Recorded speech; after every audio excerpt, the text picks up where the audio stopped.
അസ്സലാമു അലൈക്കും വറഹ്മത്തുള്ളാഹി വബറകാതുഹു. അൽഹംദുലില്ലാഹി റബ്ബിൽ ആലമീൻ വസ്സലാത്തു വസ്സലാമു അലാ അഷ്റഫിൽ മഖ്ലൂഖീൻ വഅലാ ആലിഹി വഅസ്ഹാബിഹിൽ ഫായിസീൻ. ഏറ്റവും പ്രിയമുള്ള സഹോദരങ്ങളെ, സത്യവിശ്വാസികളെ, അഭ്യുദയകാംക്ഷികളെ, നമ്മുടെ ചാനലിലൂടെ ഓരോ ക്ലാസ്സുകളും വീക്ഷിക്കുന്ന നല്ലവരായ നിങ്ങൾക്ക് ഏവർക്കും ഹൃദ്യംഗമായ നന്ദി ഓർമ്മപ്പെടുത്തുകയും, ഇടയ്ക്കിടയ്ക്കൊരു നന്ദി പറഞ്ഞില്ലെങ്കിൽ പിന്നെ നിങ്ങൾ തന്നെ എന്ത് വിചാരിക്കും? ഇന്ന് നിങ്ങളോട് പറയുന്ന വിഷയം ഭാര്യയും ഭർത്താവും തമ്മിലുള്ള പ്രശ്നങ്ങൾ, വഴക്കായാലും പിണക്കമായാലും അത് തീരാൻ നമ്മൾ ഒരുപാട് രീതികളും ചികിത്സകളും അതിന് വേണ്ടുന്ന ടിപ്സുകളും ഒക്കെ പറഞ്ഞു തന്നിട്ടുണ്ട്. പലരും അത് ചെയ്തിട്ടുണ്ട്, ഗുണം അനുഭവിച്ചു, അതിൻ്റെ റിസൾട്ട് അറിയിച്ചിട്ടുണ്ട്, സന്തോഷ വാർത്ത അറിയിച്ചിട്ടുണ്ട്. എന്നാലും ഇത് ഒരു വിഷയത്തിന് ഒരു ചികിത്സ മാത്രമല്ല, നൂറുകണക്കിന് ആയിരക്കണക്കിന് പ്രതിവിധികൾ ഉണ്ട്. അപ്പോൾ നമ്മൾ പഠിക്കുന്ന പ്രതിവിധികളൊക്കെ നിങ്ങളോട് ഷെയർ ചെയ്യുന്നു. നിങ്ങളത് ഉപയോഗിച്ച് നോക്കുക, നിങ്ങളുടെ വിഷമങ്ങൾ മാറട്ടെ. അപ്പോൾ ഇന്ന് പറയുന്നത് ഭാര്യയും ഭർത്താവും തമ്മിലുള്ള വഴക്ക് തീരുക. എന്താണ് വഴക്ക്? സുബ്ഹാനല്ലാഹ്, തൊട്ടതിനും പിടിച്ചതിനും വഴക്ക്. ഇട്ടുകൊണ്ട് കുടിക്കാൻ കൊടുക്കുന്ന ചായയിൽ തേയില കൂടിയതിൻ്റെ പേരിൽ ത്വലാഖ്, കൊടുക്കുന്ന ഭക്ഷണത്തിന് ഉപ്പ് കൂടി അല്ലെ കുറഞ്ഞു എന്നതിൻ്റെ പേരിൽ ത്വലാഖ്.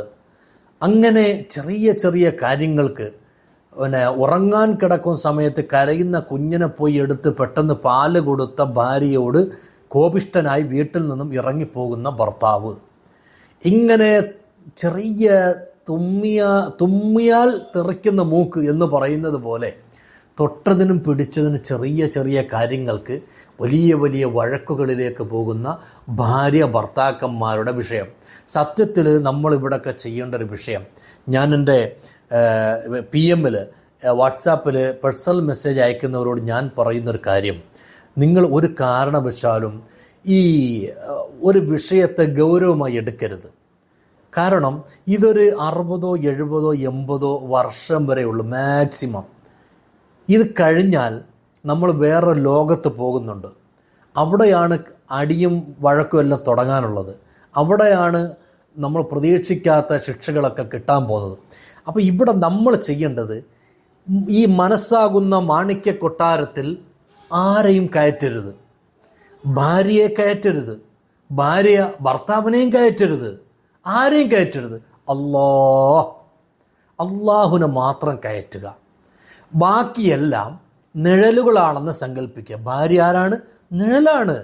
കാരണം ഞാൻ മരിക്കുന്നതോടുകൂടി ആ നിഴൽ പിന്നെ വരില്ല.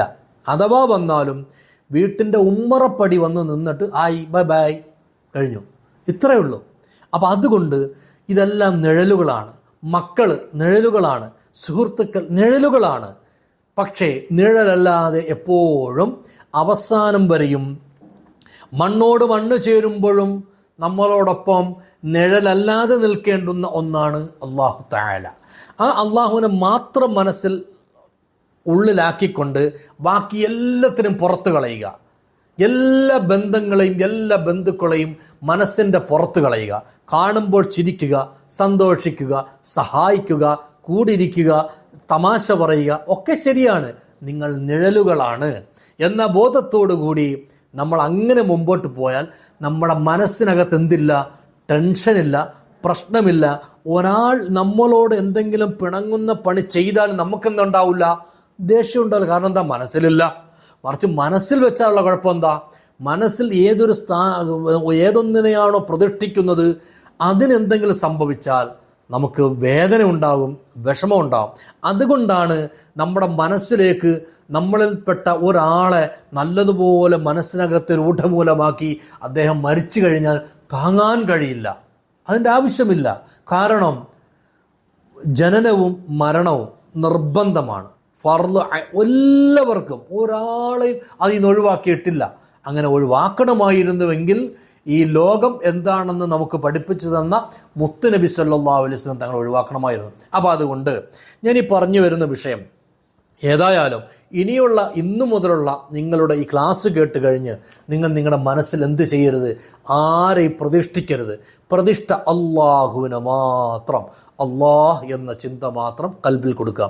അള്ളാഹ്ക്ക് വിഷമം ഉണ്ടാകുന്ന വല്ല പണിയും, അള്ളാഹ്ക്ക് പൊരുത്തമില്ലാത്ത വല്ല പണി എൻ്റെ എന്ന് വരുന്നുണ്ടോ എന്ന് മാത്രം ചിന്തിക്കുക. മറ്റൊന്നിനെ മനസ്സിൽ കയറ്റരുത്. കയറ്റിയാൽ പോയി, പിന്നെ നമ്മൾ അതിൻ്റെ പുറകിലായി പോകും. ഏതായാലും ഭാര്യയും ഭർത്താവും തമ്മിലുള്ള വഴക്കുകൾ തീർക്കാൻ ഞാൻ ഈ തരുന്ന നഖ്ഷ് ഇത് തകിടിൽ എഴുതി അറിയുന്ന ഇജാസത്തുള്ള ഉസ്താദുമാരെയോ സയ്യിദന്മാരെയോ ബീവിമാരെ കൊണ്ടൊക്കെ എഴുതിക്കണം. അവർക്ക് എന്തെങ്കിലും ഹദിയ കൊടുത്തോളൂ, വെറുതെ ചെയ്യണ്ട.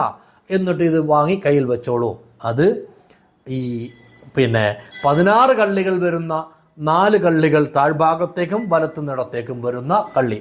അങ്ങനെ ഖാത്തം സുലൈമാൻ വരച്ചുകൊണ്ട് ബിസ്മില്ലാഹിർ റഹ്മാനിർ റഹീം എന്നതിൻ്റെ ഷോർട്ട് ഫോം ആകുന്ന 786 വരച്ചുകൊണ്ട് ഒന്നാമത്തെ കള്ളി ജീമ് 41 68 2, 1 69 38 6, മീമ് 4 3 67, ഐന് 101 5 39. ഇങ്ങനെ ഒരു തകിടിൽ വരച്ചത് കയ്യിൽ സൂക്ഷിച്ചാൽ ഭാര്യ ഭർത്താക്കന്മാർ തമ്മിലുള്ള വഴക്കുകൾക്ക് പര്യവസാനമുണ്ടാവും. അല്ലാഹു സുബ്ഹാനഹു വ തആല എല്ലാവർക്കും ഖൈർ ബറക്കത്ത് പ്രദാനം ചെയ്യട്ടെ. അസ്സലാമു അലൈക്കും വറഹ്മത്തുള്ളാഹി വബറകാതുഹു.